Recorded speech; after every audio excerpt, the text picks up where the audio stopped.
if there is a large or significant European presence in Ukraine, if Ukraine is in effect turned into a kind of garrison state by the Europeans and by the Americans, as well as other international partners. Remember, there are others like Australia and Japan and so on that have been very proactive in supporting Ukraine, even though they're very distant and in a different theatre.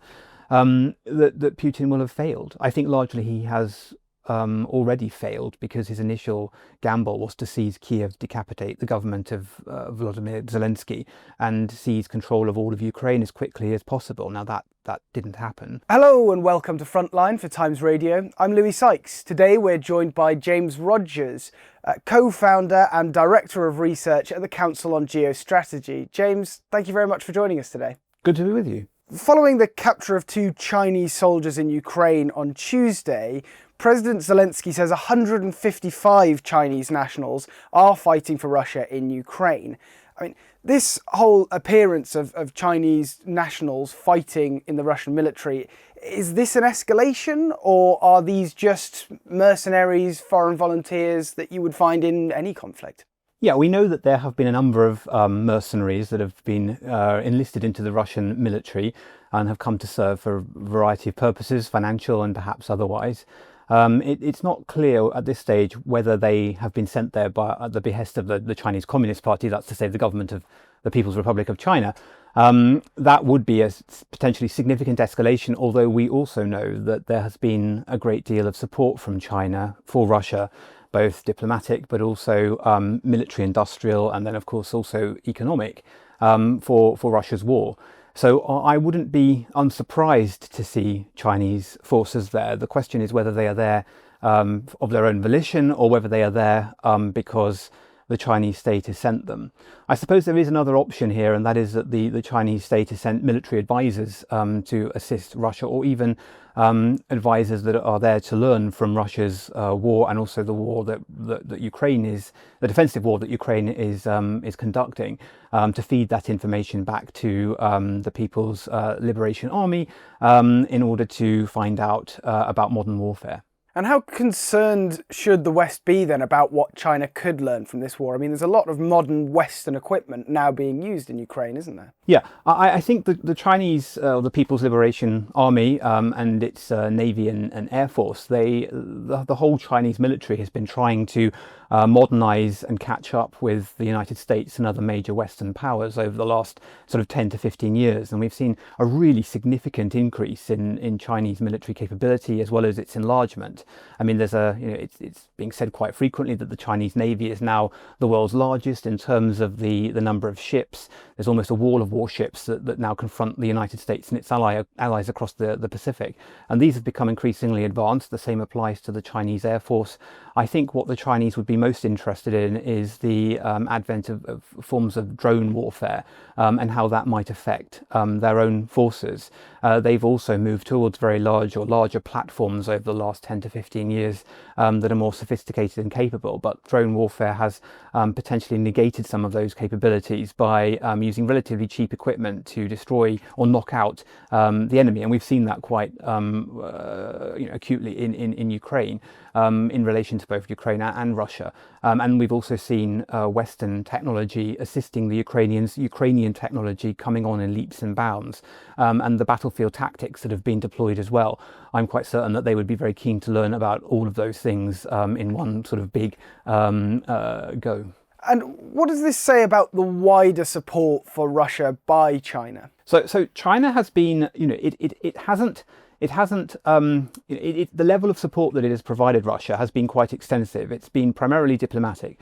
China hasn't done a great deal to condemn the Russians. There have been a number of meetings between the leaders of both China and Russia over the last 2 to 3 years.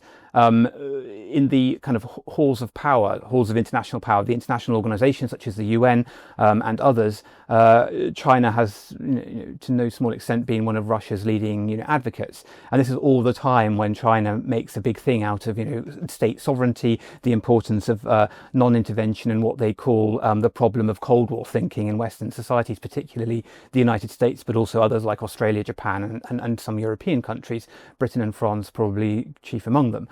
So China has been constantly there by Russia's side. It hasn't done a great deal to condemn Russia, and then there comes to the active support, the economic support, the failure to not buy Russian products when they have been sanctioned, the military industrial support, the technical support, and so on and so forth. There have been other countries that have done this, and I think that's one of the things that the US has been quite alarmed at, actually, the speed at which Russia has fallen into the sort of sinosphere because of its own desperation and plight because of the war. The consequences of it have led the Russians to look outwards, whether that's to China, to North Korea, or to Iran and others, including Belarus, for military, economic and political support.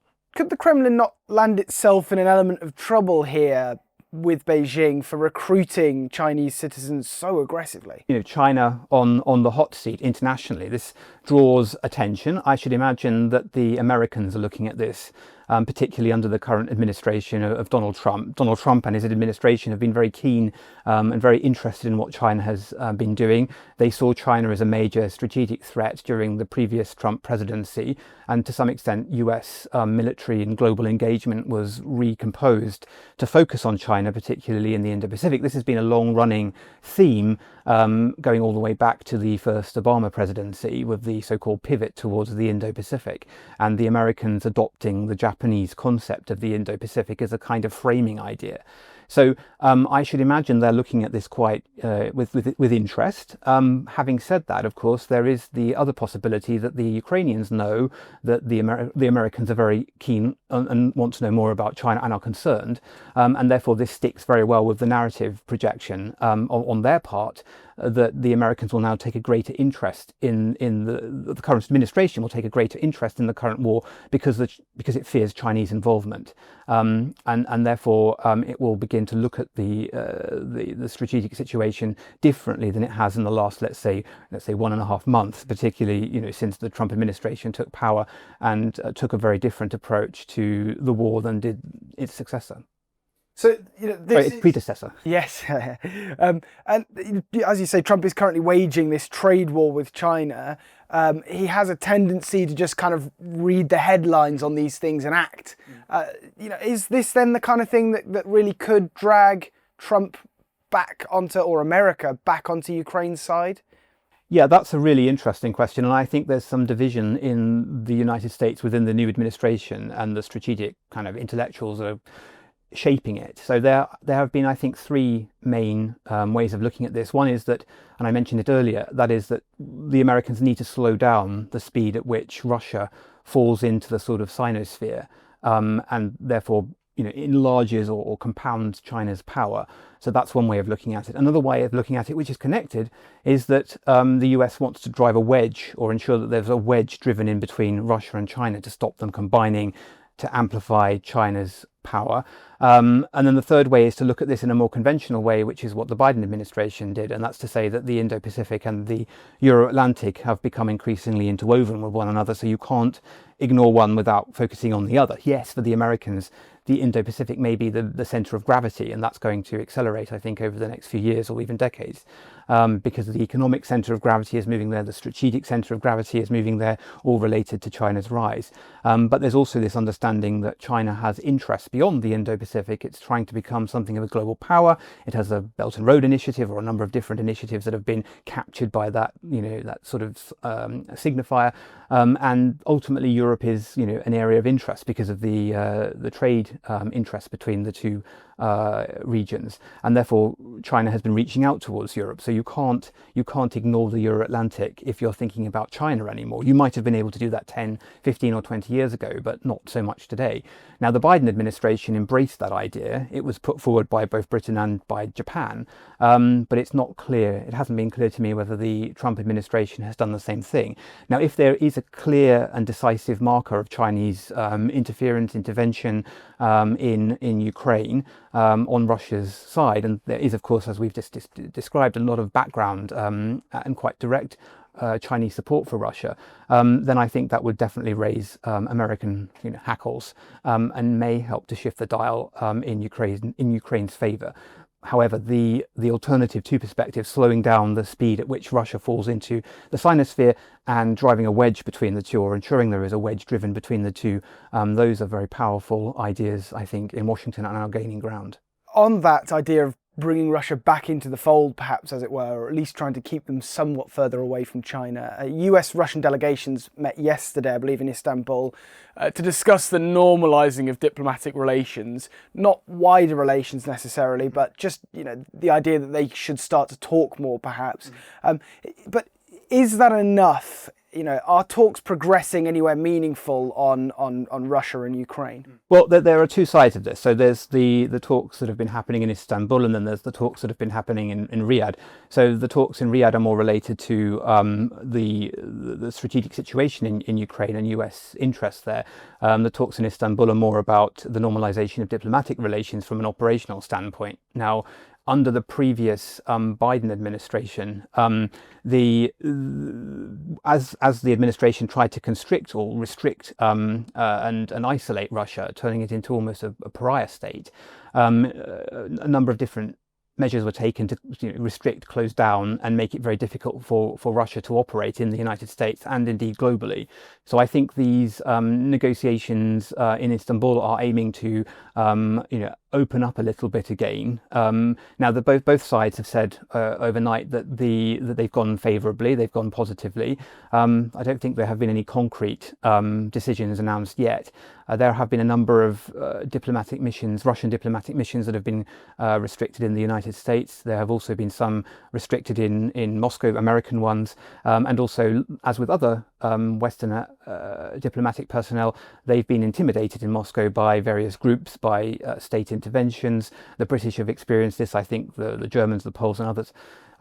So this is an attempt to, soothe, calm relations, just cool everything down a bit, while simultaneously this other track takes place to try and, as we said earlier, either bring the Russians in from the cold, stop the war on American terms, and prevent the Russians from falling further into the Chinese orbit. Should Europe be worried about that idea of letting the pressure up off Russia before they've actually managed to halt any conflict that is currently going on in Europe? Yes, I think so. And I think, our government, the British government and other European governments have also been very concerned. And that's what's led them to work more closely together to create a new centre of gravity almost that may not be entirely in keeping with the American interests. And we've seen that take shape over the last month or so, particularly since the extraordinary episode in the Oval Office between Zelensky, J.D. Vance and of course Trump. And I think that was quite shocking to many European ears, eyes and whatnot. And since then, we've seen Britain and France come together to try and establish a coalition that might be able to assist Ukraine, both in terms of providing weapons, but also ensuring that there are some kind of security guarantees in the future should the Trump administration succeed in calming the situation and creating a genuine ceasefire or even some kind of peace agreement in the future. A peace agreement that may actually be initially not to Ukraine's advantage and leave Russia in charge of the sort of 15 to 20% of Ukrainian territory that it's snatched since 2014 and 2022. And on Thursday, while those Istanbul talks were going on, there was a meeting of that coalition of the willing. There's been a lot of meetings, a lot of talking, as you'd expect, but has enough been done yet? Are we seeing any real progress on the idea of some sort of reassurance force or even just a stronger posture from Europe to support Ukraine and deter Russia? I think we are actually, and I think this is where we need to correct a few misconceptions.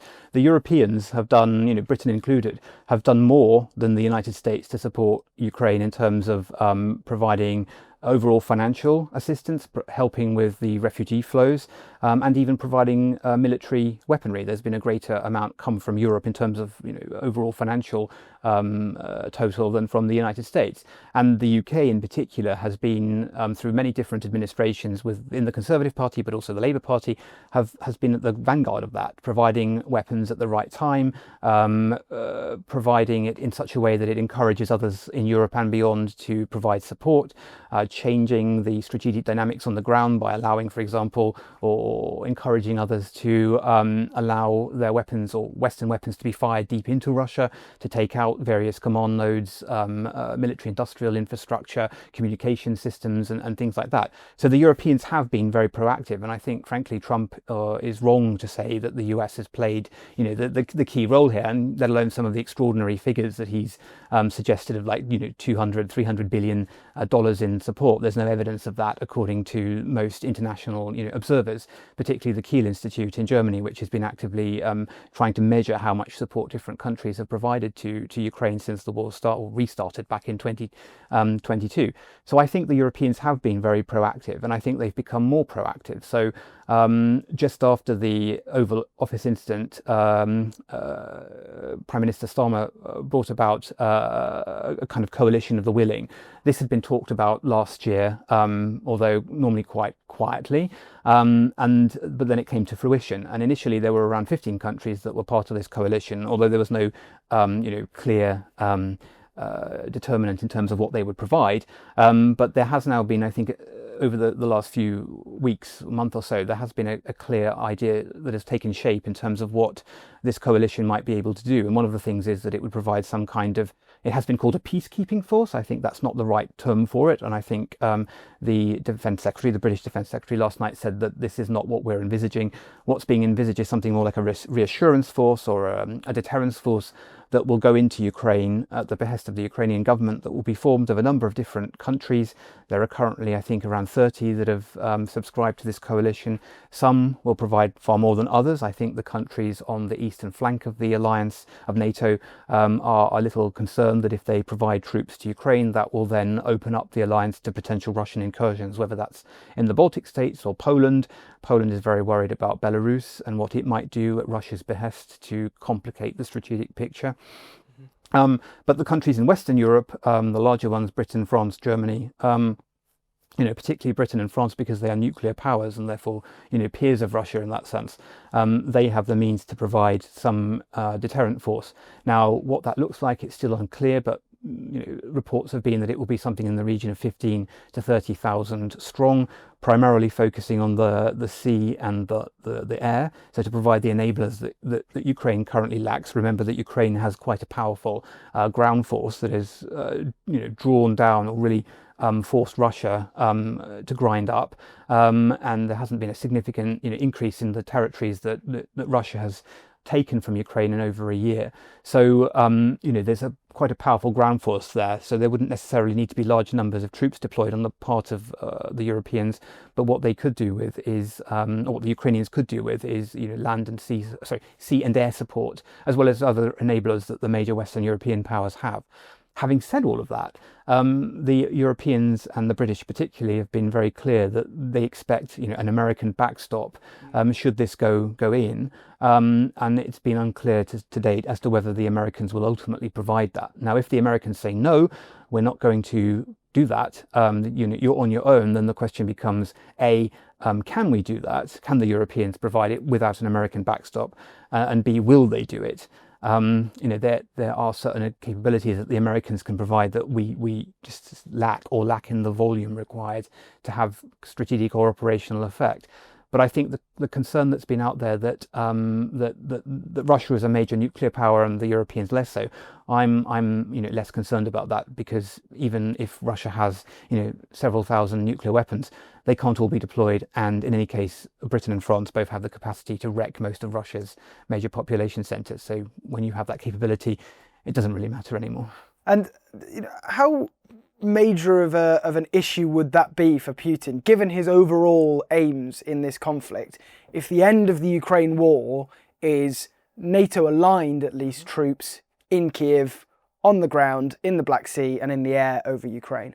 I think we have to be very clear. He will have strategically failed. So he will have succeeded perhaps in preventing Ukraine from joining NATO in a formal sense, because that would be very difficult, while Ukrainian territory were still to be occupied by Russian forces. No NATO ally, Britain included, I think, would allow Ukraine into NATO with the prospect of a future conflict. But if there is a large or significant European presence in Ukraine, if Ukraine is in effect turned into a kind of garrison state, by the Europeans and by the Americans, as well as other international partners. Remember, there are others like Australia and Japan and so on that have been very proactive in supporting Ukraine, even though they're very distant and in a different, theatre. That Putin will have failed. I think largely he has already failed, because his initial gamble was to seize Kyiv, decapitate the government of Volodymyr Zelensky, and seize control of all of Ukraine as quickly as possible. Now that didn't happen, largely because of British and other European and American support, as well as the Ukrainians' bravery and willingness to fight and to galvanize. But there is still a risk that American diplomacy could be rather clumsy. They could have different interests, and if the Europeans are unwilling to provide the deterrent or reassurance force, that things could go more in Putin's favour, in the sense that Ukraine would effectively become a sort of neutral state, non-aligned to anyone, very vulnerable, and prone to Russian interference and intervention in the years ahead. I don't think that Putin will stop if he's given the opportunity. He has a strategic vision of where he wants Russia to be. That's to say, a great Eurasian power again, if not a great global one. But he has been also very opportunistic in terms of how he executes that. He probes and probes when there's mush, and when there's a lack of Western resolve. But once the resolve goes up or begins, then generally he backs down. And I think we need to put him back in his box. And we discussed China individually earlier, but how has the war in Ukraine really solidified the emergence of the CRINCS alliance? I mean, that alliance of China, Russia, Iran and North Korea. Yeah, I think that's one of the really interesting things. I mean, a lot of people have spoken about, the rise of a sort of dragon bear over the last sort of 1 to 2 decades, the emergence of a new axis of evil, a deadly quartet, as Lord Robertson, the former NATO Secretary General and British Defence Secretary, put it a few months ago when the Strategic Defence Review was initiated. So this idea has been around for some time. I think that the emergence of a CRINC, or some kind of alignment between those 4 powers, has been accelerated by Russia's war against Ukraine, and I think that's to some extent, as we said initially, what the Americans fear. I think we too, to some extent, but we of course see it slightly differently, because to us, to the UK at least, and to other Europeans, Russia is the key threat, the most direct and acute threat, not China. But for the Americans, it's probably the other way around, and China is a much greater challenge because of its economic heft, its industrial heft, and its technical heft, than is Russia, which, remember, has an economy around 60% of Britain's own, let alone the combined might of the whole of NATO. So I think this grouping, I wouldn't call it an alliance, this grouping or aligned bloc has accelerated, and it's also accelerated or formed because of, to no small extent, Russia's, if not plight, then its difficulties in Ukraine. Russia has actively looked out to North Korea, to Iran, and of course to China for support, and we've seen that support come in, whether it's North Korean troops, Iranian drones and loitering munitions that have been provided, diplomatic support, and then, as we were talking earlier about, China across the board.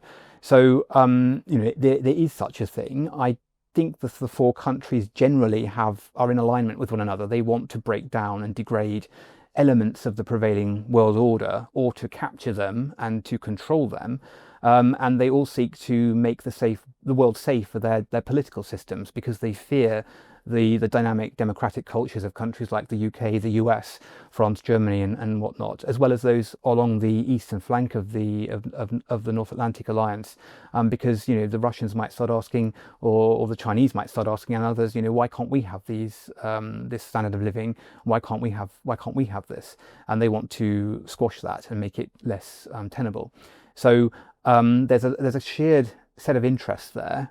They also have many differences between them. Russia and China have looked on in Eurasia, in the central Eurasia, at one another in quite a hostile way, because China is encroaching on areas that were traditionally Russia's stomping grounds, let's say, and there are some differences, of course, between North Korea and China, and as well as Iran, but nonetheless this war has definitely accelerated their alignment with one another, and I suspect it will continue to do so, because they are fundamentally at odds now with the prevailing international order. And one of the big worries within that alliance as well at the moment is you have 2 major nuclear powers and 2 nations that have big ambitions to become nuclear powers. The US administration has said they've just started talks with Iran on their nuclear program. Although Iran denies that, how worried should we be about the sharing of nuclear secrets and nuclear information between these states? That's a really interesting question, and one that's very for anyone very difficult, I think, to answer.